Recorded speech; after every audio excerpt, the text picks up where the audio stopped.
dois textos que se complementam. Primeira leitura, nós temos o livro da sabedoria, o Evangelho segundo São João. Jesus, depois de realizar grandes sinais, segundo o Evangelho de São João, começa a ser perseguido pelos judeus. E ele sabe, assim como nós sabemos, que há momentos na vida em que nós precisamos recuar e resguardar a vida. Ele já tinha, as autoridades judaicas já tinham decidido que deveriam matar Jesus, porque ele estava arrebanhando muita gente, muitas pessoas já estavam seguindo Jesus, onde ele ia se aglomeravam em torno dele muita gente. Então, eles começam a ficar preocupados também com o discurso de Jesus, que era um discurso que os atingia diretamente, mas também a preocupação de que, se esse Jesus está rebanhando tanta gente, o Império Romano pode se voltar contra nós e achar que nós estamos criando um grupo dentro do judaísmo, dentro da nossa comunidade, que está contra o Império. E aí a decisão é melhor que um só morra, que seja responsabilizado, do que todo o povo sofra. Mas é claro que nós sabemos que não é só isso. E aqui está, meus irmãos, no Evangelho de hoje, Jesus, mesmo não andando na Judéia, ele vai para a região da Galileia, mesmo não pregando tanto naquela região, ele continua fazendo o que ele tem que fazer, que é fazer a vontade do Pai. E aí no Evangelho de hoje nós vemos esse momento em que Jesus cumpre os preceitos judaicos. A festa das tendas, uma festa que se celebra todos os anos, os judeus celebravam, para agradecer a Deus pela colheita, mas também é uma festa em que se montavam tendas para lembrar o tempo que eles passaram pelo deserto, que eles viviam em tendas. Então, é uma festa que tem um caráter de ação de graças pelos bens da terra, mas também uma festa que nos lembra um período difícil que foi o tempo dos 40 anos. E é justamente nesse contexto que Jesus volta para Jerusalém. O texto João é bem minucioso para dizer, olha, ele vem, ele vai a Jerusalém, mas ele vai quase que escondido, porque ele sabe que estão perseguindo ele. Mas o que a gente percebe nessa mensagem de São João? Que Jesus não deixa de fazer o que ele tem que fazer. Ele vai, meio escondido, mas vai ao templo, cumpre a festa, celebra a festa, prega no templo, ele fala, e aí as pessoas começam, mas não é esse que estão procurando, estão querendo matá-lo? E aí Jesus continua falando ao povo, continua falando. E aí no versículo 30, o último versículo do Evangelho de hoje, São João nos diz, olha, queriam prendê-lo, mas não fizeram porque ainda não era a hora.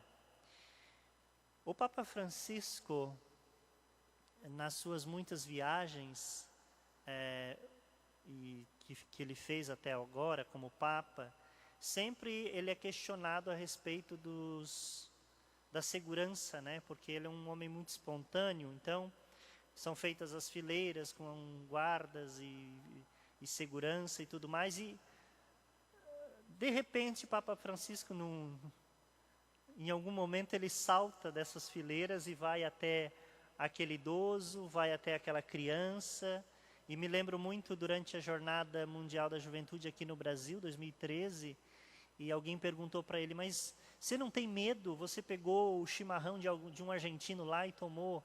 Ele disse algo interessante para nós. Ninguém morre de véspera. Ou seja, nós só vamos quando cumprimos a nossa missão aqui. Essa certeza que anima Jesus a continuar. Mesmo que muitas vezes somos perseguidos. É o que nós ouvimos na primeira leitura de hoje, do livro da sabedoria, Olha o que diz lá no livro da sabedoria. Os ímpios dizem entre si, armemos ciladas para o justo. Por quê? Porque sua presença nos incomoda.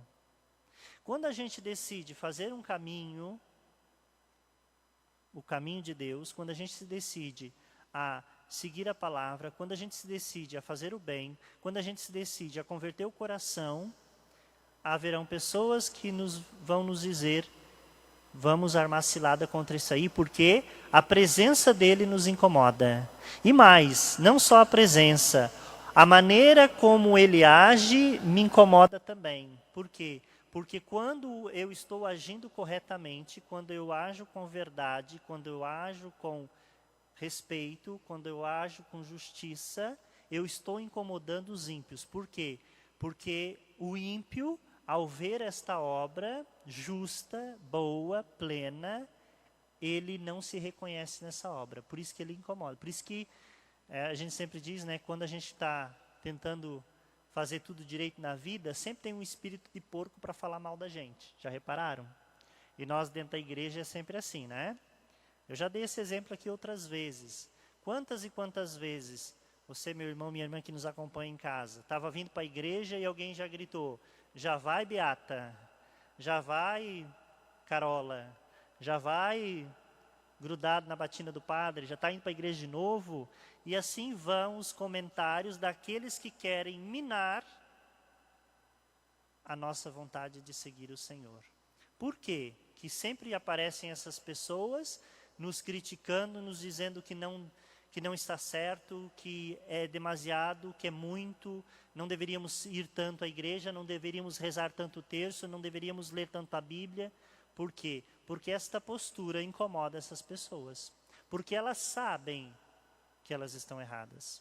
Elas sabem que nós, quando decidimos verdadeiramente fazer aquilo que é bom, aquilo que é melhor e aquilo que é correto, sempre vai incomodá-las. Agora, nós não podemos ficar preocupados com o que dizem. E aqui, meus irmãos, está algo muito importante para nós entendermos hoje. Às vezes nós nos preocupamos demais com o que dizem a nosso respeito. E por causa disso não fazemos aquilo que deveríamos fazer. Quando a gente fala de martírio aqui, né? O texto fala de martírio, né? Vamos matá-lo, né? Vamos dar a ele uma morte vergonhosa. Às vezes a nossa vida física não é tirada, mas o martírio hoje em dia se dá muito mais por aquilo que dizem ao nosso respeito, né?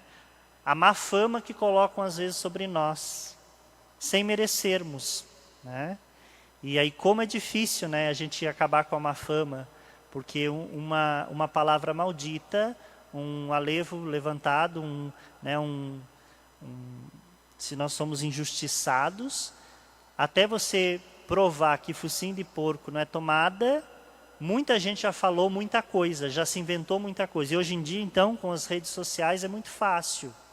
Muito fácil nós mentimos, enganamos, disseminamos mentiras, calúnias, difamamos. É muito simples. Hoje em dia no WhatsApp, no Facebook da vida, a gente está constantemente se deparando com notícias falsas sobre este irmão, aquela irmã, sobre esta igreja, sobre aquele padre, sobre aquele bispo, sobre o Papa. Quantas coisas são ditas a nosso respeito nas redes sociais que não batem com a verdade, né? Quantas coisas, dei o exemplo do Papa Francisco, né? E hoje, nesse dia especial que ele nos concedeu, a bonita oração, hoje à tarde, lá na Praça de São Pedro. Mas quantas coisas foram malditas sobre Francisco e que nós repassamos como se fosse uma verdade de fé? Nós, muitas vezes, criamos uma antipatia por alguém simplesmente pelo que nos disseram. Estou dando o exemplo do Papa Francisco, mas isso cabe muito bem para nós que vivemos aqui.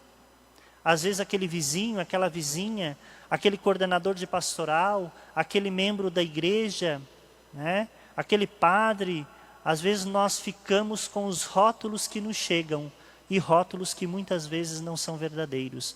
Então, meus irmãos, tomemos cuidado para a gente não se perder no meio de tanta mentira, no meio de tanta falsidade, né? No meio de tanta calúnia, no meio de tanta injustiça, porque aí nós corremos o risco de nos tornarmos injustos, ou como diz o próprio texto, ímpios. Ímpio é aquele que odeia a verdade. Injusto é aquele que odeia a verdade. A verdade às vezes dói, mas ela é sempre melhor que uma mentira. Não há nada pior para um ser humano descobrir depois de muito tempo que foi enganado. As verdades muitas vezes doem, são duras, sim. São difíceis, mas são importantes e são essenciais. A mentira não. A mentira sempre faz um estrago maior do que a verdade. Se é que a verdade pode fazer algum estrago. Talvez no momento que a gente sabe da verdade, talvez nos doa e nos custe um pouco acreditar. Mas depois a gente vê o quanto que ela é boa para a nossa vida. Agora a mentira não. A mentira é sempre danosa. Por isso que às vezes até na confissão algumas pessoas falam: ai padre, eu contei uma mentira, mas é uma mentira boa. Não existe mentira boa, meus irmãos e minhas irmãs. Mentira é sempre mentira. Ela sempre falta com a verdade. A mentira, ela sempre carrega dentro dela o dano. E por isso que ela é pecado, e por isso que ela nos faz mal. Então peçamos nessa liturgia o dom e a graça de sermos capazes de buscarmos a justiça e buscarmos a verdade. E paremos de falar mal uns dos outros, né? Deixemos a iniquidade e a impiedade de lado, né? Paremos de criticar as pessoas só pelo prazer de criticar. E o Padre está falando isso porque agora nós não podemos sair de casa, aí a gente tem diante da nossa mão e dos nossos olhos um aparelho de celular, um tablet, um computador. E como é fácil a gente faltar com a verdade quando não tem ninguém olhando. Como é fácil falar uma mentira quando a gente não olha no olho de ninguém. Louvado seja o nome de nosso Senhor Jesus Cristo. Para sempre seja louvado.